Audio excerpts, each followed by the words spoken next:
3, 2, 1, cá estamos nós! Olá, pessoal, como vão vocês? Tudo bem? Bom, nós estamos bem e não estamos bem. O que vocês querem ouvir primeiro? Nós estamos bem ou nós não estamos bem? Nós estamos bem. Não, nós vamos ouvir primeiro, nós não estamos bem. Nós não estamos bem porque a Covid está crescendo no mundo. Olha, sério mesmo, a última vez que eu soube essa semana, porque eles não estão mostrando os dados, né? Vocês já sabem disso. 900 e tantos casos por dia aqui no Brasil. Fiquei sabendo agora por uma colega, que vocês vão ver já daqui a pouco com vocês aí, fiquei sabendo que rolou um decrépito aí, nesses dias, que ficou na moita, de fechar as fronteiras de novo, para os estrangeiros não entrarem no Brasil.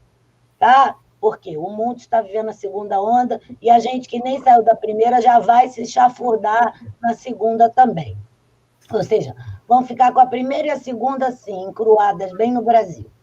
Terceiro, não estamos bem, porque aqui no Rio de Janeiro, pelo menos, está dando... Olha que fantástico, gente, o povo carioca, o povo fluminense, não, carioca mesmo só, realmente é de uma sensibilidade eletrônica, de voto, que eu fico assim, pasma.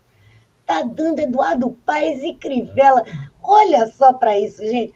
2 caras que provavelmente vão presos, que estão sofrendo processos fantásticos pela justiça por terem roubado turras e turras desse capacidade. Estão na frente nas nossas eleições. É para ficar feliz? Não, não é, né? Então, é por isso que nós estamos aqui hoje, assim, ó, né? Fazendo aquele sorriso forçado, que vocês já conhecem, cínico nosso, né? Para dizer para vocês que não está nada bem. Agora, o lado verdadeiro do estar bem é estar com vocês, né? Porque a gente sabe que essa turma daqui, do PAN na Academia, não vota no Eduardo Paes, não vota no Crivella. A gente fica ali tentando arduamente resistir e votar naqueles que a gente sabe que não vai ganhar, mas que, pelo menos, quando um dia, eventualmente, estiverem lá, quem sabe farão uma boa diferença, não é isso? Então, com essa nossa tristeza, mas também essa nossa alegria por estarmos aqui juntos, juntas, a gente saúda vocês nesse nosso programa. Não sei se vocês já viram por aí, mas eu soltei uma colinha legal, não foi, Alan? Do que vem pela frente nessas próximas semanas, começando por hoje. Uma moça linda, maravilhosa, que além de Ana é Belle, né, que está aqui com a gente, e os que vêm pela frente até meados de dezembro. Então, por isso, a gente está também feliz, sim. Está resistindo, apesar. Eu sou Mônica Pereira dos Santos, estou aqui com vocês no tom de rosa bem pálido hoje, vestindo uma blusa rendada, com um brinco maravilhoso de madrepérola rosada também, minha eventual franjinha, cobrindo minhas sobrancelhas grossas, todas elas castanhas, o cabelo, a sobrancelha, os olhos, tudo castanho. Exceto o cabelo que já está também empratecendo. Ele tem um charme especial, assim, de ficar cor de prata, né? Porque eu adoro prata. Tem um rosto, assim, um pouco oval para quadrado, sou uma pessoa de pele morena clara, estou usando um batom também rosa, um rosa mais apagadinho, mais pálido, e atrás de mim, aquele belo mural que vocês já conhecem, mas para quem não conhece, eu repito. Amor escrito em libras acima da minha cabeça, o mural é madeira cor clara. Madeira nada, é compensado mesmo, porque não dá para comprar madeira hoje não. De um lado meu, 2 placas amarelas, de fundo amarelo e letras pretas. A primeira dizendo perigo, em fundo vermelho e letra amarela, e logo abaixo, no fundo amarelo e letras pretas, risco de abdução. E abaixo dela, a segunda placa, que são os Beatles atravessando a Abbey Road, e eu botei as 2 juntas para dizer que o risco de abdução é sempre pela arte, todas as artes, em particular a arte musical do rock, que é o meu gênero predileto. Do outro lado, a placa branca com letras pretas, dizendo que eu só quero que o dia acabe zen, porque a gente está bem precisado, né, de um astral zen. E abaixo a placa complementar, eu adoro opostos complementares, preta com letras brancas, dizendo que às vezes é preciso silêncio, mas só o silêncio interior, porque aqui na vida social é preciso barulho, gente, muito barulho, viu, pessoal? Então, é para isso que nós estamos aqui, para fazer barulho sério, barulho bem informado. E aí eu chamo o meu amigo Alain Damasceno, que vai falar com vocês e também apresentar a nossa amiga Anabelle Loivo. Tá me ouvindo, Mônica? Eu estou. Acionei. Tá, porque meu microfone estava desligado. Então, gente, boa noite a todos e todas e todes. Mais um dia aí de Panacademia, Convite 20, nesse cenário aí desafiador que estamos vivendo, e sabe-se lá para onde caminharemos, porque está tudo muito nebuloso hoje, né? Em função desse cenário aí das eleições. E eu confesso a vocês que estar aqui no Panacademia já é um exercício de resistência, porque vem aí para o segundo turno. Porque esse segundo turno vai ser um segundo turno da disputa entre dois candidatos no Rio de Janeiro, né? Cidade do Rio de Janeiro, que estão concorrendo com mandado de segurança. Então, complicado, né?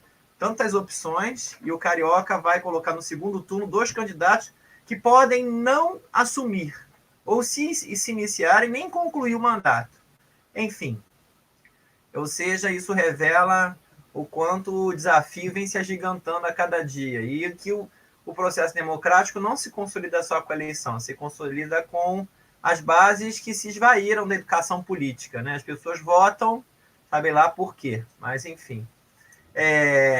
Olha, gente, eu estou aqui no mesmo ambiente de sempre, e eu sou, né, um homem branco, de meia idade, cabelos castanhos escuros curtos, sobrancelhas grossas pretas, eu uso barba serradinha, baixinha, preta, bem cheia de fios brancos já, como diz Mônica, gosto dessa expressão, empratecendo, muitos fios brancos, meus olhos são castanhos, hoje eu estou com uma blusa azul, né, que quase não aparece, né, a minha imagem sempre é muito no meu rosto, por conta da proximidade aqui do monitor, que tem a câmera com a minha posição. Ao fundo se vê uma parede branca, algumas almofadas em tons de cinza, preto e branco, e a pontinha de um quadro azul, que é um quadro que tem aqui no ambiente. Vou passar a palavra rapidamente para a professora Anabelle Loivos, fazendo um trocadilho aí, Mônica, adoramos, né? La Belle de Jour, Anabelle Loivos, tá? Trocadilho? Anabelle, filha de Lobato. Lobato é minha filiação, digamos, literária, né? Quer dizer, porque eu cresci lendo, né, Monteiro Lobato, apesar de... Mas, enfim, tem que fazer uma descrição objetiva, né, gente? Vocês me ensinaram, tem que aprender a fazer o negócio direitinho. Olha, eu sou uma mulher branca, tenho cabelos curtos, assim, na altura do pescocinho, estou usando óculos, uma armação pretinha, ao fundo tem aqui a parede da minha varanda, na verdade vocês estão vendo meu cabelo está meio revolto, porque está ventando aqui em São Francisco, eu moro em Niterói, assim, bem próximo assim da praia, então tem um ventinho aqui muito agradável, vim para cá para fora para arejar mesmo, sabe? Para a gente, né, encher o pulmão de oxigênio e conversar bem hoje, porque, né, hoje foi um dia quente, em todos os sentidos. E a gente vai continuar conversando. Ah, desculpa, eu estou vestida com uma golinha, uma camisa tipo tenista, sabe? Assim, aquela bem comportadinha, professorinha de domingo, sabe? Só o botãozinho tá aberto e ela é amarela ouro, né? A Mônica disse que gosta de prata, eu gosto de ouro, né? A gente gosta de banana também, né, Mônica? Banana prata, banana ouro, né? Já que estamos hoje nos trocadilhos, lembremos da banana, só espero que nós não escorreguemos na casca da banana nesse dia de eleições. Ou seja, não sei por que eu estou falando isso, mas é para a gente começar bem a Academia Pandemônica. Obrigada pela acolhida. Mônica e Alain têm sido dois lindos colegas, né? E olha, me aturar 2 vezes aqui não é mole, não, hein? Vocês são corajosos. Obrigada, gente. Imagina, é um prazer, não é aturar nada. A gente adorou você, não só a gente, como a galera toda que está aqui. E é um prazer, Anabelle, enorme. Antes da gente começar com você mais uma vez, eu queria só saudar o povo de Umbanda, minha gente. A própria Anabelle nos lembrou, hoje é dia de comemorar não sei se pode falar a fundação, não, mas o início, a história da Umbanda nesse país. Então, salvem todos os povos de Umbanda, todas as nações, e que vibrem e vinguem muito o Brasil, história adiante. Que sejam todos os orixás de Umbanda, todas as entidades abençoadas e que abençoem esse programa sempre, porque aqui tem lugar para todo mundo. Então, axé, galera. Aninha, meu amor, belíssima. Ana, belíssima. Gente, ela hoje preparou, tem até apresentação, hein? Ela Então, a gente vai continuar aquele lindo que a gente teve aquela vez sobre retratos literários e a reflexão sobre inclusão e exclusão a partir, né, desses recortes que a gente faz, que a Anabelle faz, nossa, que foram brilhantes, assim, muito impactantes, porque tocaram nossas almas, né? E foi tão impactante que vocês pediram mais. Então, aqui está ela. Agora segura a peteca aí. Bela. Segura a marimba, né, Mônica? Então, só para a gente fazer aquela coisa, sabe, professor não deixa de ser professor nunca, né? Nem domingo, né? Nem na academia pandemônica. Então, vamos fazer revisão. O último papo que a gente teve, quer dizer, a gente fez uma introdução bem mais geral, né? Inclusive, a gente fez assim, né? Partiu lá do conceito de mimesis, de representação ou de imitação, né? Como é que se criam os estereótipos, né? Os personagens, as personas, as máscaras, né? Dentro da literatura. Partimos também do texto bíblico, que tem lá, quer dizer, é um texto canônico ocidental, né? Que tem lá uma representação bastante cruel, inclusive, né, de cegos, de coxos, de mudos, de surdos, né, e até de homossexuais também, né, de certa forma, era se considerado uma doença, né, uma anomalia que poderia ser curada, né, se essa moda pega hoje em dia, né, gente, meu Deus, tem um monte de gente tentando curar homossexual aí, não sei como é que é, baseado em Isaías, né, enfim, aí saímos lá do Antigo Testamento e fomos para o Novo Testamento, vimos também né, as andanças daquele cara, gente fina, chamado Jesus, e os cegos que ele andou curando aí, né, pelas andanças dele, novamente a gente vê, né, uma insistência na temática da cegueira, né, ou seja, os olhos que veem, os olhos que não veem, e aí a gente já começa a perceber uma mudança de tom do Antigo para o Novo Testamento, né, em que Jesus começa a chamar atenção assim, né, para a galera, olha, eu acho que o pior cego é aquele que não quer ver, né? Quer dizer, tem outras formas de cegueira que a gente tem que prestar atenção. E aí depois a gente passou, né? Fez uma brincadeira muito gostosa, a gente investiu um pouco na literatura infanto-juvenil, né? A gente conversou um pouco sobre os contos de fada, né? As narrativas fabulosas para crianças, tanto as narrativas tradicionais e as leituras mais contemporâneas, né? Que trazem personagens, né? Cujos castigos ou cuja própria representação, né? Psíquica é a representação da especialidade, ou seja, da exceção, muitas vezes até com o intuito de vender, né? Quer dizer, coleções que foram criadas especialmente para representar, né, cadeirantes, quem anda de muleta, quem tem síndrome de Down, quem é portador do vírus HIV, enfim, a gente até deu uma discutida nisso aí, foi bem legal, né, a discussão. E aí, depois a gente ficou de começar a ver essas representações nos clássicos, né, da literatura, alguns clássicos universais, né? Oi, querida. Quer que eu bote a apresentação? Daqui a pouquinho a gente vai começar. É porque eu queria antes ler um trechinho de um conto de Drummond, que eu acho ótimo, e esse conto não está na apresentação de propósito, que eu quero que a pessoa preste atenção, quero que ele entre pelos ouvidos, ao invés de entrar pelos olhos, porque é muito interessante.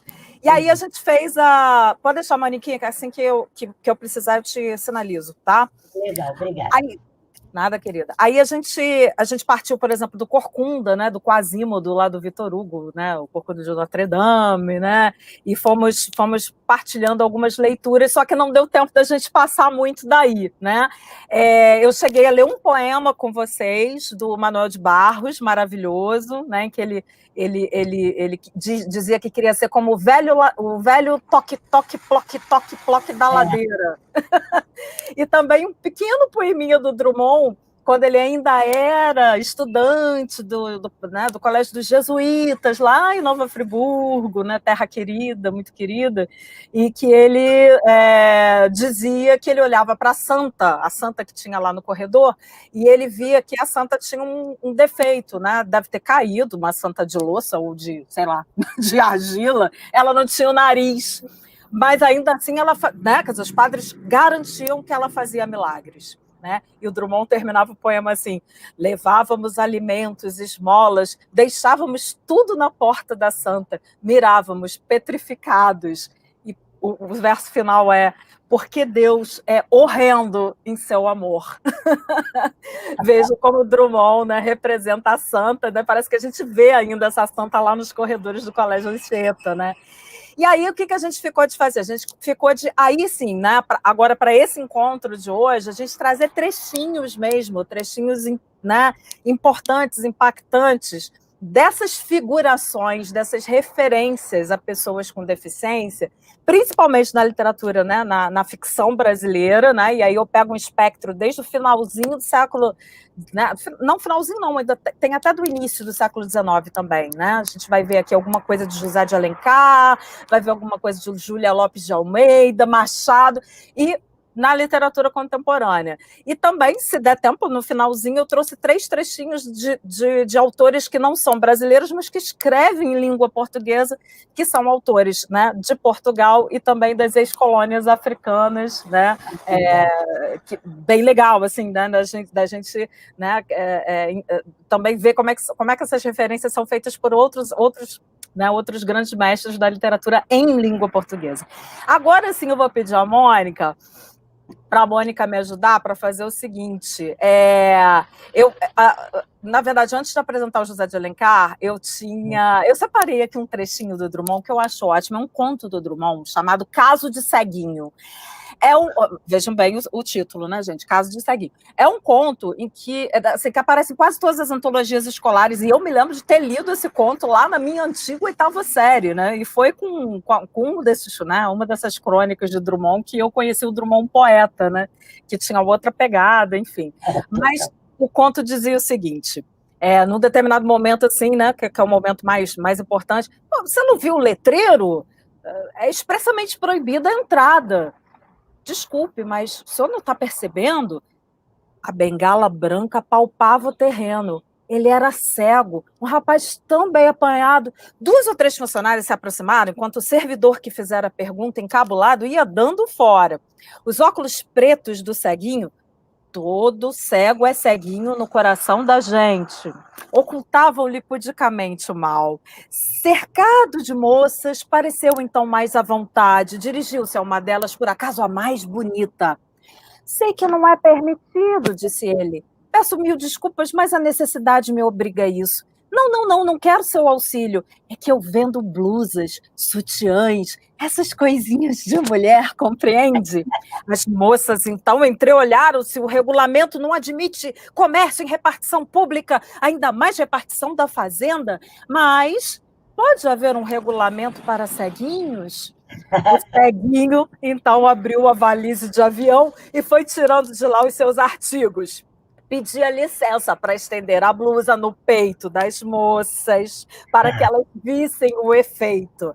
A senhorita me deu sorte, Santa Luzia faça muito feliz. Que confiança adquirida rapidamente naquela moça. Ia amparando seu braço, talvez com um pouco de exagero. Seria mesmo cego o rapaz? Aqueles óculos sempre indevassáveis. O elevador abriu-se. Com suavidade e firmeza, a moça o impeliu para dentro, pediu ao cabineiro que tivesse cuidado com o ceguinho, se é que ele era mesmo ceguinho. Caso de Ceguinho, que é uma crônica maravilhosa de Drummond, né, para a gente começar muito bem. Fala aí, já que vocês estão rindo, podem comentar, não tem problema não. A gente pode ir batendo papo durante a apresentação dos trechinhos, tá? Fiquem à vontade. É isso mesmo, é isso mesmo. Muito bem. Criançada, vamos então para alguns trechos, então, assim, né, fundamentais, né? Eu trouxe um que é lá do fundo do baú, que a Mônica tem aí, tá?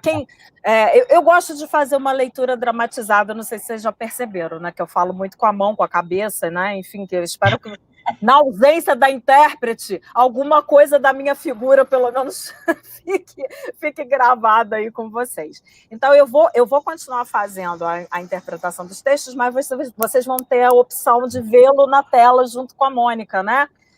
Não sei como é que vocês veem isso aí. Agora vocês estão vendo. Vamos dar uma olhadinha em Tio, de José de Alencar, que é um dos romances inaugurais, né, do nosso amigo, né, um membro importante aí da Academia Brasileira de Letras, talvez um dos romancistas que tenha pensado a figuração de um Brasil fabricado nas letras, né, um Brasil representado de norte a sul, né?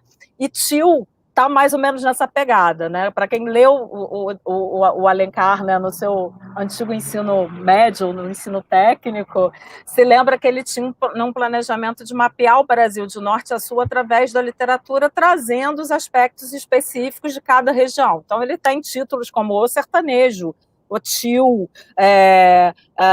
O Gaúcho, né? E em todas essas obras existem estereótipos muito bem firmados, inclusive desses tipos regionais, e não deixa para trás também estereótipos de figuras aleijadas, ou seja, os aleijões que povoavam o imaginário daquelas populações regionais. Então, aí eu trouxe um trechinho que é bem representativo dessa representação dos aleijados, né? Mais uma vez, a aleijada é uma mulher, vejam, né? Olha como é que a coisa se passa. Nessa angústia, passou Leopoldo o resto daquele dia e os dias que lhe seguiram. Não amo a sua beleza material, não, pensava o mancebo. O que eu adoro nela é a beleza moral, a alma nobre e pura, a criatura celeste, a luz, o anjo. Mas ela não é feia, é aleijada. Não se admira o primor da arte grega, apesar de não restar dela mais do que uma cabeça e um torso de mulher? Essa beleza truncada não vale a beleza aleijada? A mutilação não repugna tanto ou mais do que a deformidade? Vejo como o narrador tenta dar pingo em nó, né? Pingo não, é nó em pingo d'água, da gente. O ditado até virou de ponta cabeça aqui. Tenta dar nó em pingo d'água para tentar explicar como os valores morais, a delicadeza, né? Quer dizer, tudo isso é muito mais importante do que o fato de essa moça que ele está descrevendo ser aleijada. Me parece que aí há uma tensão sexual entre os dois. Quer dizer, o tal do Leopoldo, né, deve ser um pretendente desse anjo celeste, dessa criatura de luz, e usa, inclusive, a metáfora da arte grega, do ideal grego, né, que nos faz nos apaixonarmos, ou então, pelo menos, ficarmos extasiados na frente de uma estátua que só tem a cabeça, ou então que só tem um torso, né? Se nós somos capazes de nos apaixonar pela arte, por que não seríamos capazes, ou o Leopoldo não seria capaz de se apaixonar pela aleijada? Este é José de Alencar, um trecho do início do século XIX. Tem também aquele famoso capítulo de Memórias Póstumas Brás Cubas, do Machado, em que ele faz, né, um elogio às avessas, né, de uma moça, de uma bela moça, inclusive belo partido, mas que era coxa, né? Coxa, ou seja, puxava de uma perna, né? Tinha uma perna mais curta do que a outra. E ele, né, o defunto autor, né, que, enfim, ele está narrando do além-morte, ele diz, né, de forma muito, muito cruel e muito sintética: o pior é que ela era coxa, uns olhos tão lúcidos, uma boca tão fresca, uma compostura tão senhoril, mas coxa. Esse contraste faria suspeitar que a natureza é, às vezes, um imenso escárnio. Por que bonita se coxa? Por que coxa se bonita? Tal era a pergunta que eu vinha fazendo a mim mesma ao voltar para casa de noite, sem atinar com a solução do enigma. O melhor que há, quando não se resolve um enigma, é sacudi-lo pela janela fora. Foi o que eu fiz. Lancei mão de uma outra toalha e enxotei essa borboleta preta que me adejava no cérebro. Bem mais, digamos, bem mais cortante é a narrativa de A Caolha, de Júlia Lopes de Almeida. Vejam que é uma narrativa de 1903, né? já com os pezinhos fincados aqui dentro do século XX. E vejam, é uma narradora mulher, né? Isso, né, é um diferencial. Até agora eu tinha apresentado dois narradores clássicos, né, o Machado e né, dois autores clássicos, o Machado e o José de Alencar, com narradores também homens. Agora a gente tem uma narradora em A Caolha, que é um conto bastante, sabe, bastante pungente, da Júlia Lopes de Almeida. Eu trouxe só um trechinho para quem não conhece. O seu aspecto infundia terror às crianças e repulsão aos adultos, não tanto pela sua altura e extraordinária magreza, mas porque a desgraçada tinha um defeito horrível. Haviam-lhe extraído o olho esquerdo. A pálpebra descera mirrada, deixando, contudo, junto ao lacrimal, uma fístula continuamente porejante. Essa era a pinta amarela sobre o fundo denegrido da olheira. Era essa destilação incessante de pus que a tornava repulsiva aos olhos de toda a gente. O filho, Antonico, não sofria menos. Quando em criança ele entrou para a escola pública da freguesia, começaram logo os colegas que o viam ir e vir com a mãe a chamá-lo o filho da caolha. Vejam que a representação é bem mais realista, não é mesmo? Né? Bem mais cruel, né? Inclusive, quer dizer, a gente poderia chamar quase que um quadro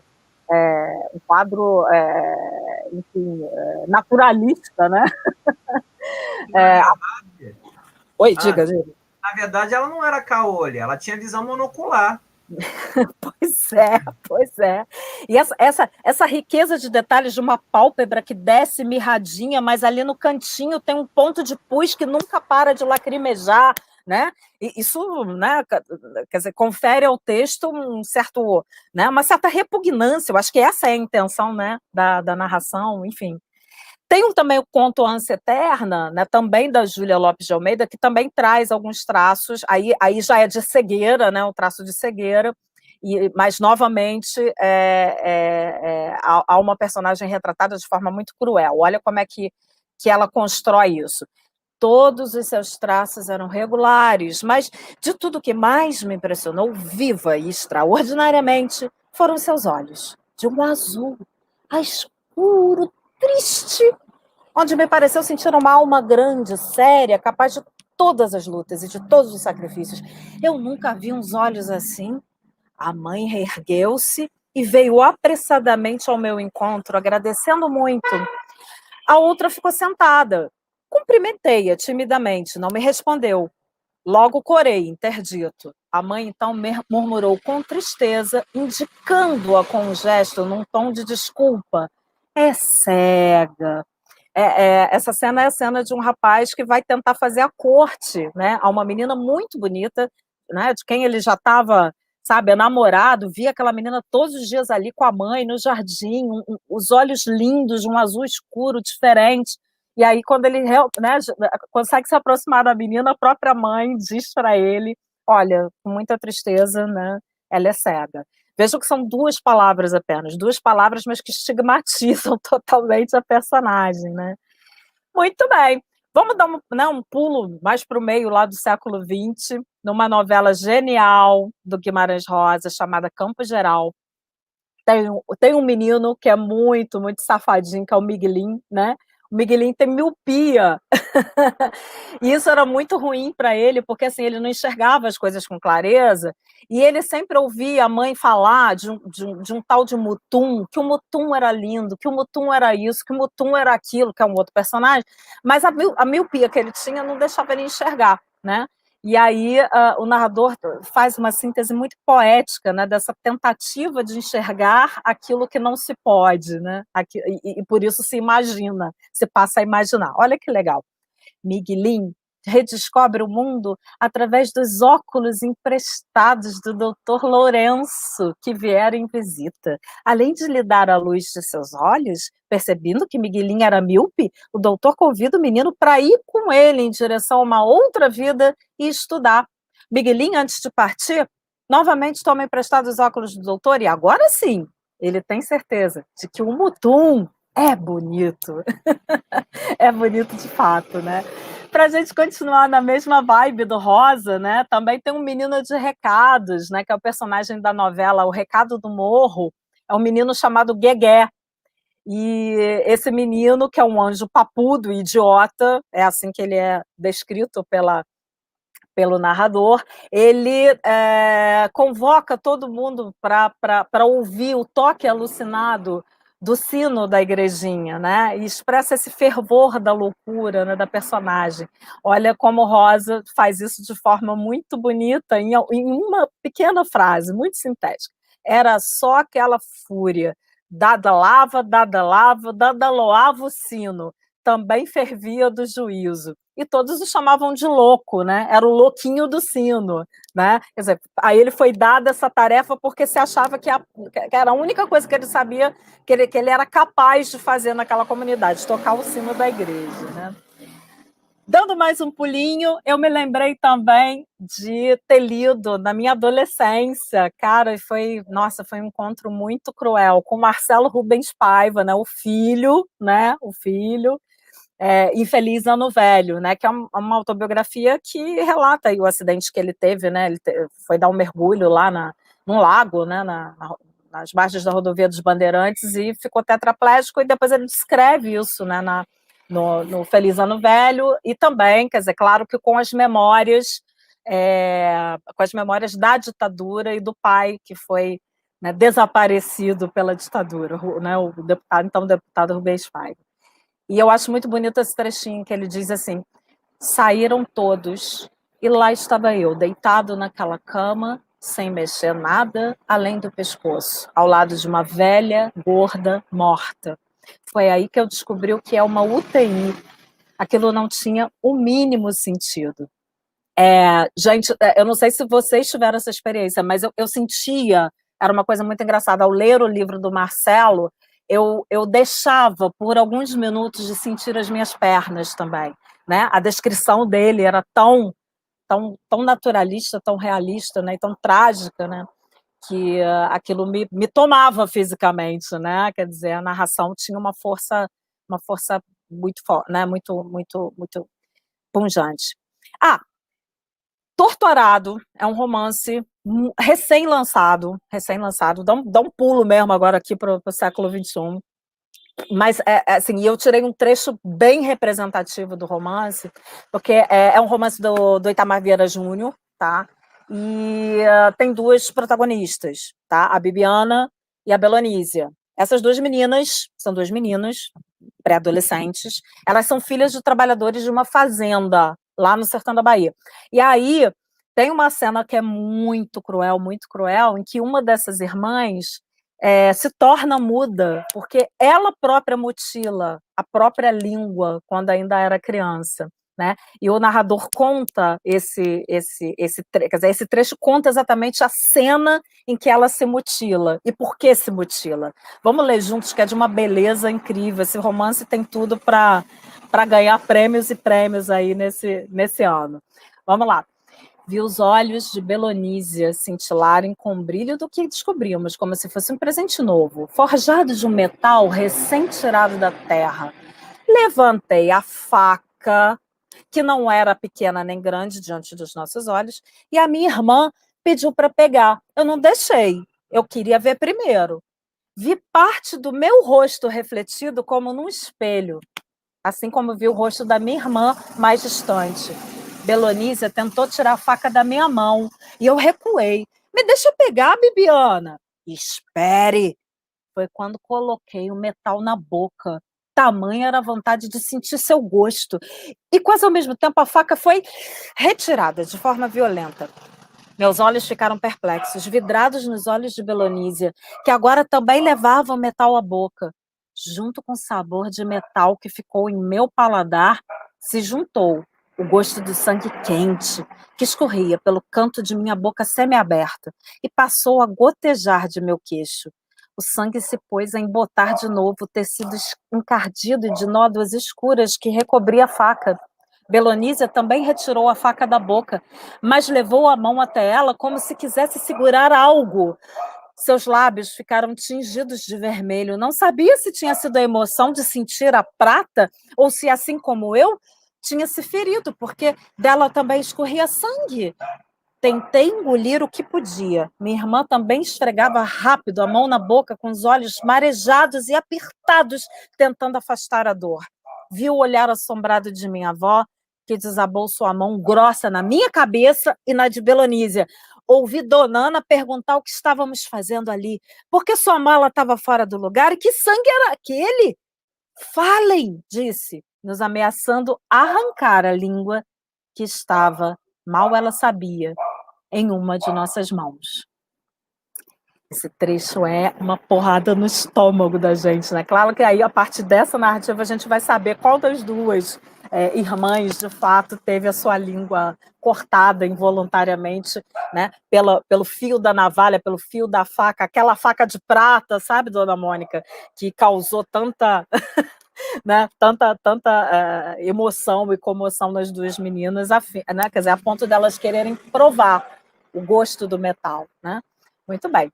Quem é que não se lembra também da Clarice Lispector, lá naquele conto, que é um conto inaugural, todos nós passamos pelo conto Amor, que está lá em Laços de Família, né?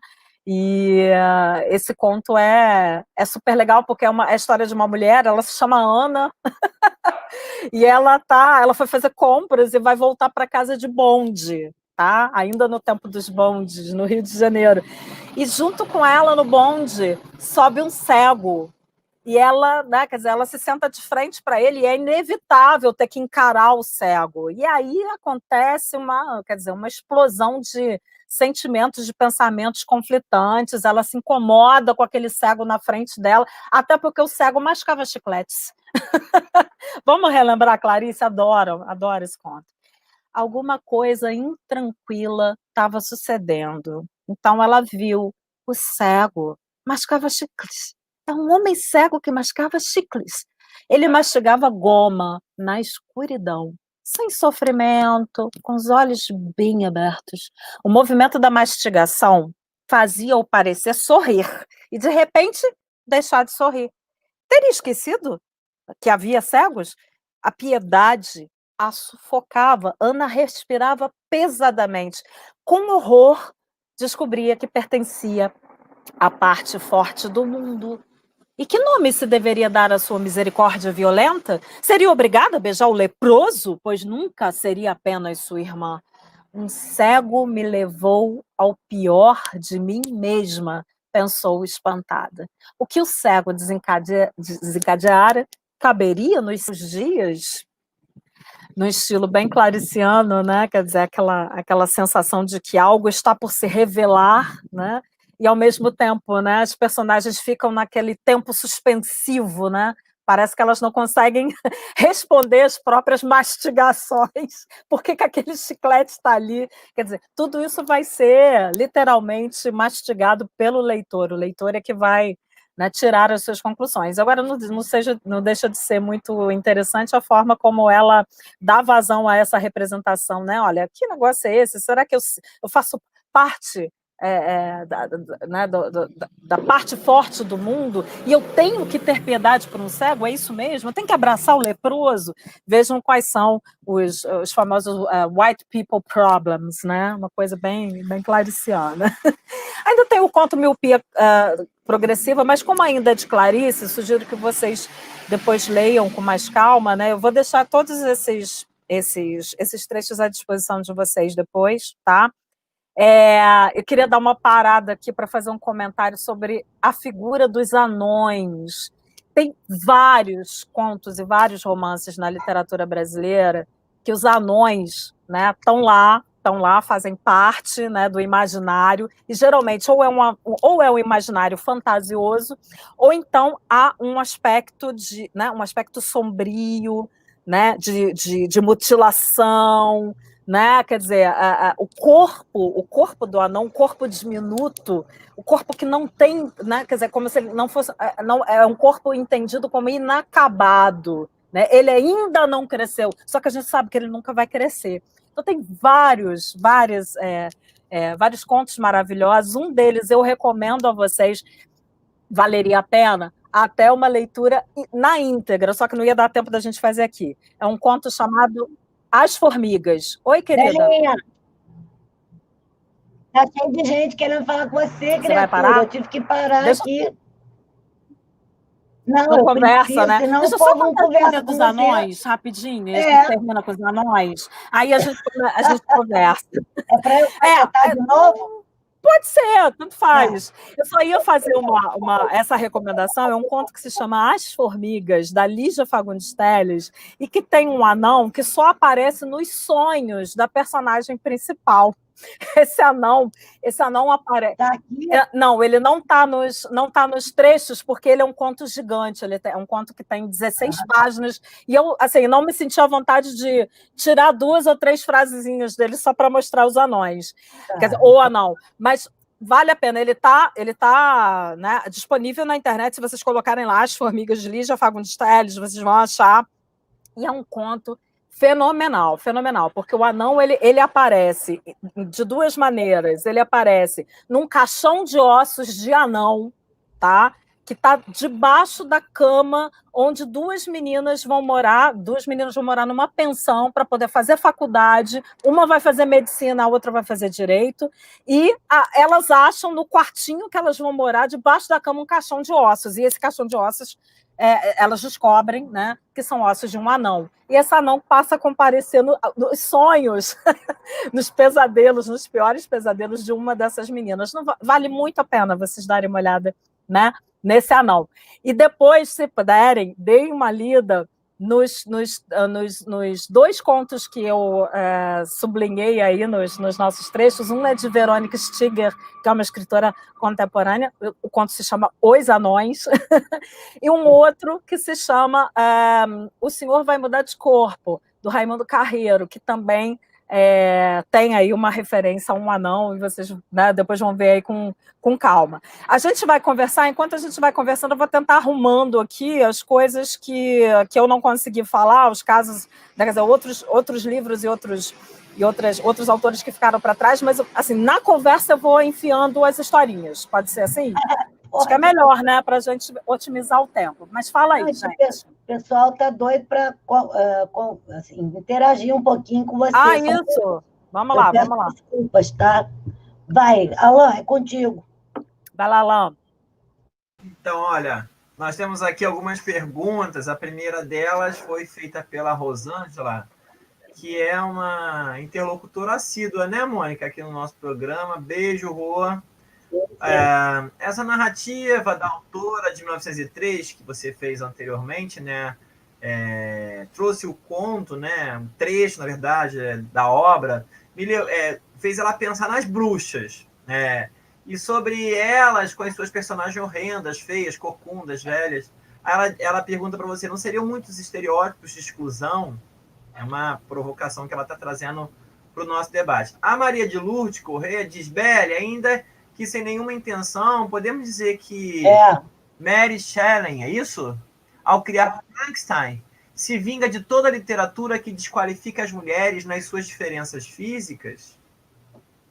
E, por fim, uma outra pergunta da Maria de Lourdes, né, provavelmente ainda nesse processo dela de reflexão, Belle, como caracterizar a simbologia da Cuca no sítio do Pica-Pau Amarelo? Mulher amarga? Mulher recalcada? Mulher infeliz por feiura? Sujeita vingativa por seu aspecto e impõe exclusão social?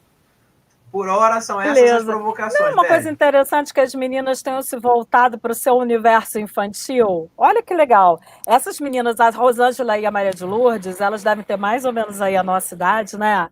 na cidade de 27 anos, por aí. E elas devem ter crescido, né, ouvindo e lendo contos, né, tradicionais e dessas narrativas para crianças, entre aspas, mas que trazem esse, né, esse perfil do maravilhoso e também do grotesco. O maravilhoso convive lado a lado com o grotesco. Aí elas citam as bruxas, elas citam as corcundas, as velhas que têm o terceiro olho, que são capazes de ver além, né?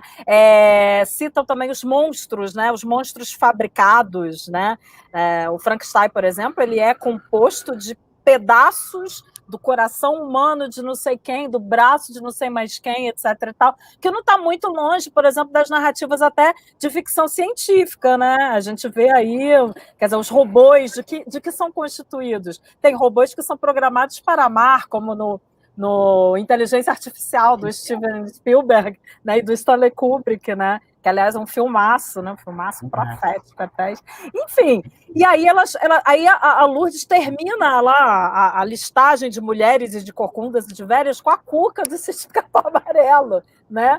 E aí eu fico me lembrando que a gente, quando via o Sítio do Capão Amarelo, todo dia, 5 horas da tarde, depois da escola, a gente morria de medo daquela caverna, daquele caldeirão, daquela criatura horrenda e, ao mesmo tempo, coloridíssima, né? Que era feita para chamar a atenção de criança, né? Verde, amarela, vermelha, né? Uma criatura cheia de dentes, né? Cheia de imprecações, que sabia fazer caldos, que podia determinar a existência ou a não existência, né, de quem ela gostasse. Olha que coisa interessante. A Lourdes entende a Cuca como uma bruxa recalcada, uma mulher infeliz pela sua feiura. Eu já tive uma leitura totalmente diferente. Eu achava a Cuca poderosíssima e por isso eu morria de medo dela, né? Quer dizer, vejam como a recepção pode ser, né, pode ser diferente. Vejam, quem é a mulher mais amarga, entre aspas, né, do universo lobatiano? É a Cuca, é a Dona Benta ou é a tia Anastácia, por exemplo? Né? Olha a posição da tia Anastácia como negra, né, pilota de cozinha, né? É ela que vai ter que amansar o bicho lá quando o Minotauro invade o sítio, porque só ela consegue fazer os tais bolinhos de chuva, né, que aplacam a fome do monstro. Né? Veja, as posições são muito ambivalentes, né? Quer dizer, a mesma mulher feia, a Cuca horrorosa, que metia medo na criançada, é a mulher poderosa. Né? Ela é muito mais poderosa, por exemplo, do que o Saci. O Saci morre de medo da Cuca. E o Saci consegue estabelecer uma relação muito amigável, por exemplo, com as crianças do sítio, embora também seja uma entidade maravilhosa da floresta, etc. E tal. Vejo que essas leituras, elas, né, quer dizer, elas demandam, obviamente, um aprofundamento maior. Mas, quer dizer, eu achei legal as meninas trazerem para a discussão que a imagem das mulheres é sempre a mais mutilada, é sempre a mais esquizofrênica, é sempre aquela que sofre dos nervos, é aquela que faz bruxaria. Quer dizer, as mulheres estão sempre, né, digamos, nessa representação, né, nesse quadradinho das bruxas, das malvadas, mas que, por outro lado, também as empodera de uma outra forma, né? Quer dizer, são elas as donas das poções mágicas, são elas as donas do terceiro olho. Então, né, vai depender do tipo de leitura que você vai fazer, né? Muito bem, era isso? Deixa eu ver se eu consigo encaixar aqui, então, alguma por exemplo, tem uma narrativa super legal, também contemporânea, de um professor de literatura, inclusive, que virou escritor, né, que é o Cristóvão Tesa, né, lá de Santa Catarina, não sei se vocês conhecem, mas ele tem um romance chamado Filho Eterno, né, que também já virou até filme, né, e ele fala, quer dizer, é um romance também autobiográfico que ele fala da relação dele com o filho que tem síndrome de Down, e como foi difícil para ele, né, quer dizer, o macho, o homem, o pai da relação, né, reconhecer esse menino como alguém especial, como alguém com deficiência. A gente tem um trechinho dele, posso ler rapidinho? Pode. Quer que eu bote? Pode botar do Cristóvão Tess, acho que vale a pena. É um romance muito dolorido, muito dolorido. Agora, como, né, quer dizer, claro que está lá assinado por um homem, por um pai, né, quer dizer, tem toda uma questão de parentalidade, quer dizer, o cara não consegue lidar bem com isso, né, tem muitas questões de machismo também, então não deixem de ler, eu acho que é importante, mas sempre problematizando.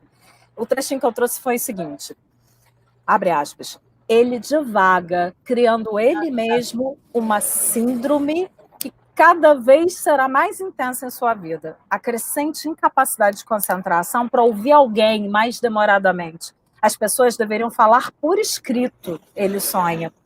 Pensa também em como pode ser tentador o impulso de ele, o pai, se apoiar no filho para ali se autodestruir, fazer do filho a sua desculpa, o seu altar da piedade alheia. Sim, ele é até um bom rapaz, tinha muito futuro. Pena o filho, acabou com ele.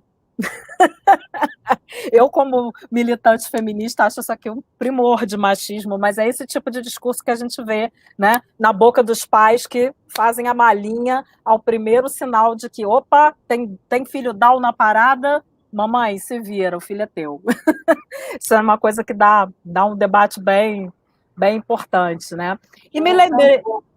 Não são poucos. São muitas as...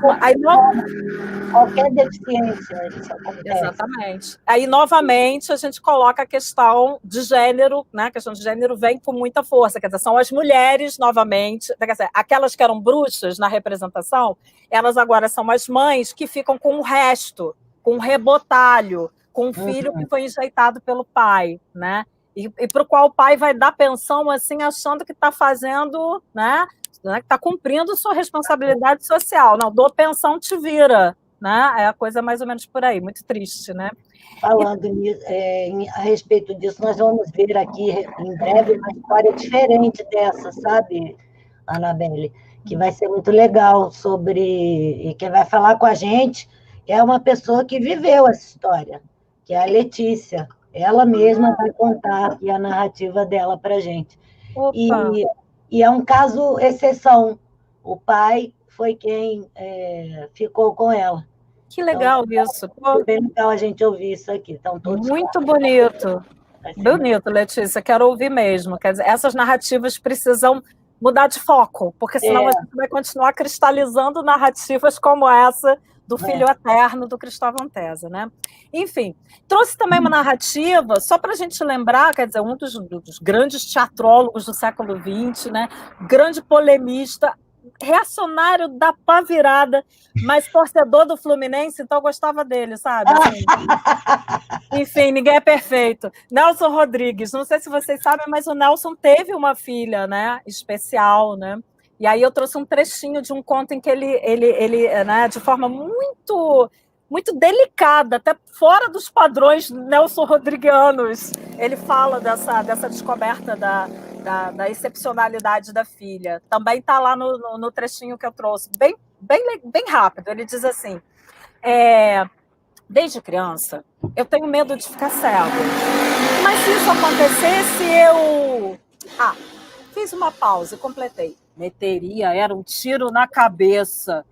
Tudo aconteceu numa progressão implacável. A Daniela nasceu e não queria respirar. De manhã, quase a perdemos. A irmã de Lúcia, minha mulher, desesperada, batizou minha filha no próprio berçário.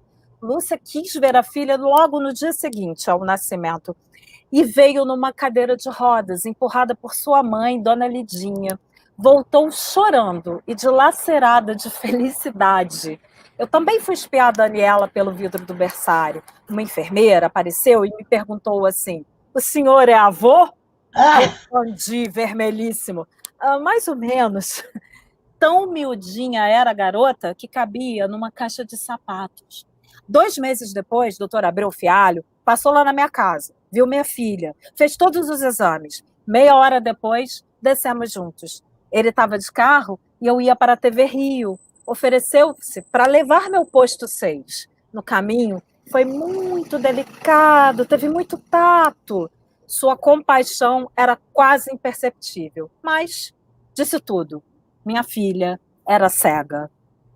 E a Daniela realmente, depois, quer dizer, ela além de ter nascido cega, ela foi tendo uma doença degenerativa depois, né, nos órgãos, né, de locomoção, que também a deixou, né, enfim, totalmente incapacitada, né? Aliás, a família do Nelson Rodrigues teve uma série de tragédias, né? Irmão morto, a filha dele que nasceu cega, etc. e tal. Então, quer dizer, se diz que algo da biografia do autor pode parar, né? Pode parar de viés na sua escrita, né? Talvez as tragédias, né? As tragédias cariocas do Nelson Rodrigues tenham um pouco dessa, né, dessas experiências com a tragédia familiar, né, que ele experimentou em vários níveis. Mas é isso, vamos conversar mais um pouquinho. Trouxe só mais um trechinho para a gente brincar um pouquinho. Depois tem os trechinhos do Saramago, do Mia Couto, mas aí ficam de brinde para vocês verem depois com calma. Todo mundo que quiser, tá? E tiver meu contato, eu posso deixar meu contato de e-mail, eu passo esses trechos para vocês depois, né? Só como uma espécie de tira-gosto mesmo né, dessas representações. Eu acho que o mais importante é a gente tentar entender, né, gente, essas representações, né, da ficção, não como né, quer dizer, não como uma ratificação dos defeitos, das mutilações. Quer dizer, a literatura ela pode contribuir, né, para múltiplas releituras dessas representações, né? Porque aquilo que a gente conversou, né, na outra sessão, na primeira sessão que a gente fez, se a literatura propõe uma certa tensão dialética, né, ela oferece para, né, os nossos olhos de leitores determinadas figuras, né, em situação de representação, exatamente para a gente desconstruir esses estereótipos, né? Quer dizer, é assim que a gente vai, por exemplo, ao cego do Drummond e a cega Daniela, da crônica do próprio pai, né, do Nelson Rodrigues, a gente vai de formas diferentes, né? O Drummond tentou, de certa forma, suavizar um pouco, né, a imagem do ceguinho, até chamando de ceguinho. O diminutivo tem um pouco essa coisa, né, dessa coisa da suavização. Já o pai, né, o pai que foi chamado de avô, né, lá na crônica, Nelson Rodrigues não tenta aliviar isso, né? Quer dizer, ali naquele momento, naquela viagem de carro, né, naquela carona dada pelo próprio médico, ali ele já estabeleceu, né, já se estabeleceu a verdade de que ele teria que cuidar para o resto de sua vida de uma filha cega, e aquilo não era algo nada confortável para ele. Então, vejam, são representações diferentes, e nós, como leitores, também assumimos leituras diferentes dessas, né, dessas várias representações, né, dos aleijões, da surdez, da mudez, das limitações cognitivas, da cegueira. Quer dizer, aquilo, por exemplo, que a literatura do século XIX apontava como problema para ser corrigido, né? Hoje, por exemplo, né, quer dizer, uma leitora como a Lourdes ou como a Rosângela já vem como vingança. Não, essa aqui é a vingança das mulheres, né? Nós somos as bruxas, nós somos as netas dos bruxos. Quer dizer, como é que um problema, como é que um aleijão, né, pode, né, virar, né, ser lido como algo que te demanda representatividade, que te demanda potência, que te demanda empoderamento. Isso é possível. Em pleno século XXI, isso é possível. Né? Das mulheres histéricas lá do século XIX até as lésbicas do século XXI, a gente está virando essa história. Eu acho que isso é uma coisa muito potente, e a literatura pode ajudar a gente, né, nessa nova autorrepresentação, né? É muito legal. Tem mais pergunta? Acho que tem. Tem uma última só. Opa, vamos lá. A Maria de Lourdes pergunta para a gente: Beli, por que ao longo do tempo a literatura promove preconceitos variados? As mulheres, porém, as moças precisam ser belas. Porém, contrastes precisam ser belas, bonitas. Que contrastes de conceitos se quer levar à imagem feminina? Quando a Lourdes falou de Teudas e Manteudas, eu me lembrei muito de toda a obra do Jorge Amado, né, gente? Impossível não lembrar, né? Tieta do Agreste, aquelas mulheres, Teresa Batista, Cansada de Guerra, Tieta do Agreste. Lembrei de Quitéria do Olho Arregalado, que é uma personagem maravilhosa, que está lá numa novelinha chamada Morte e a Morte, de Quincas de Berro d'Água. Quitéria do Olho Arregalado, olha esse nome, olha esse nome. era amante do Quincas. O Quincas era um vetusto funcionário público e depois da morte da mulher resolve soltar franga, entendeu? Ele deixa a família, tranca a porta de casa e vai morar na zona, literalmente. E ele vai, né, quer dizer, vai se juntar com a Quitéria do Olho Arregalado, que é a mulher que está com ele, por exemplo, na sua segunda morte, né? Que ele tem uma morte moral, ou seja, uma morte para a família, né? Ele morre como homem de bem, e depois ele morre de fato, de cirrose hepática, tá? De tanto beber. Ele morre e vai ser velado pelos 4 melhores amigos beberrões também, e pela mulher que ele amou sempre, que foi a Quitéria do Olho Arregalado. Vejam, né? Quer dizer, nem todas as mulheres do universo de Jorge Amado são teudas e manteudas, são Gabrielas, Cravo e Canela, né? É porque às vezes a gente conhece mais determinados tipos de mulheres que ficaram cristalizados como mulheres, né? As mulheres padrão do Jorge Amado, né? Por exemplo, a cena da Gabriela, né? Subindo. Na verdade, não é a Gabriela do Jorge Amado, é a Sônia Braga que está subindo aquele telhado e mostrando o pacote lá para todo mundo. Aquela cena ficou, né? É icônica. Todo mundo se lembra dessa cena, né? Mas vejam, né? O contexto de produção é uma cena de novela de série global, né? Quer dizer, era necessário trazer uma mulher, né, baiana, apimentada, sensual, porque essa era a cristalização da imagem da mulher baiana, né? No entanto, o próprio Jorge Amado tem outras mulheres, outros personagens de mulheres que não correspondem a esse estereótipo. Então, vamos ler outro tipo de Jorge Amado? Lê o Jorge Amado do Mar Morto, que é muito melhor do que Gabriela, Cravo, Canela e Congêneres. Nossa, gente, que coisa boa estar aqui, gente, com vocês. Bom demais. Uma pena que está acabando. Pois é, mas é muita coisa para pensar, meu pai do céu. Eu nem sei o que dizer, viu, gente? Porque, assim, só nesses exemplos a gente fica pensando, assim, como é que a literatura retrata, como é que ela pode ser vista. Assim, se a gente pegar Ferro e Fogo, a literatura, como você trouxe, a primeira coisa que vem à cabeça é, nossa, é extremamente capacitista, né? Pois é. É uma desgraça total. Esses autores tinham que estar presos. Sem pega, né? Mas a gente não pode trabalhar a arte assim, né? O que a gente tem que trazer é o que a gente extrai daí que nos faz ver o que está na rua, o que está na vida. Porque isso é o que a causa da inclusão. Quando se trata da inclusão de pessoas com deficiência, precisa estar atenta mesmo, porque isso é o que está no cotidiano. Né? Os caolhos estão aí, os 4 olhos estão aí, né? O ceguinho continua existindo, né? E as ceguinhas. Né? Isso que está permeando o nosso dia a dia não é o que a gente vê na academia, não. Né? No dia a dia é isso aí. Esses retratos são retratos reais. Né? E como que as próprias pessoas com deficiência, às vezes, se veem assim, se conversam assim e se autorreferem assim. Né? Por exemplo, entre eles, é igual alguns outros movimentos sociais que podem se autorreferir também como, sei lá, o movimento gay de homens homossexuais. Pode se chamar de bicha, de viado, mas a gente não pode.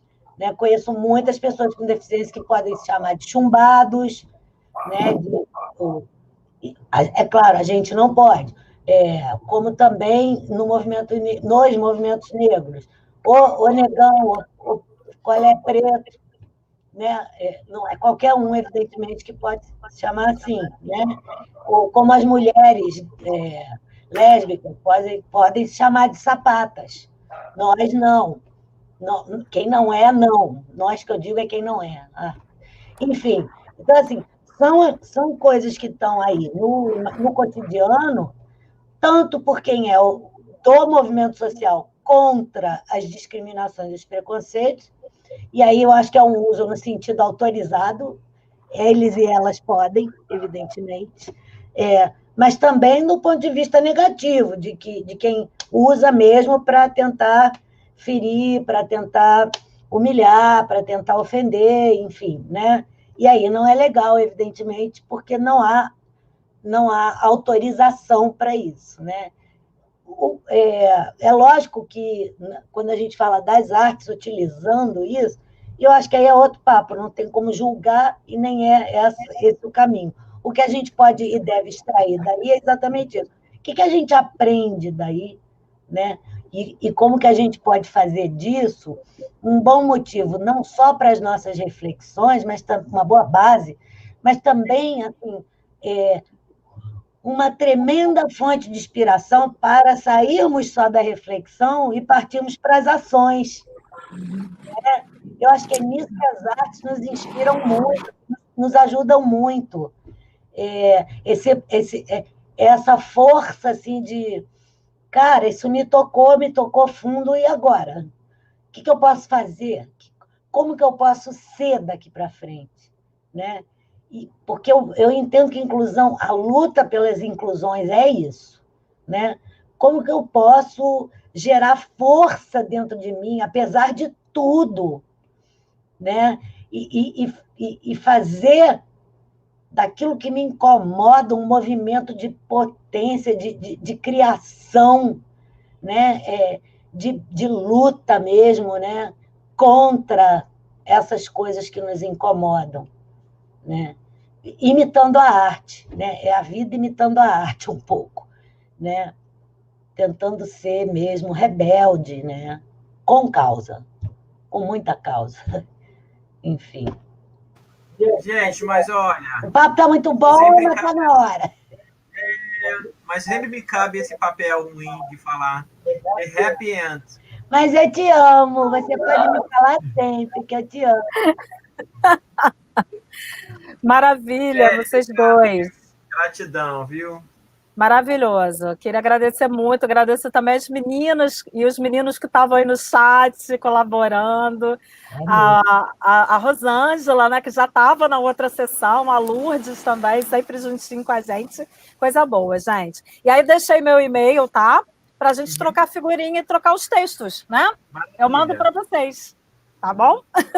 Um beijo para esta tricolor que aqui nos veio prestigiar.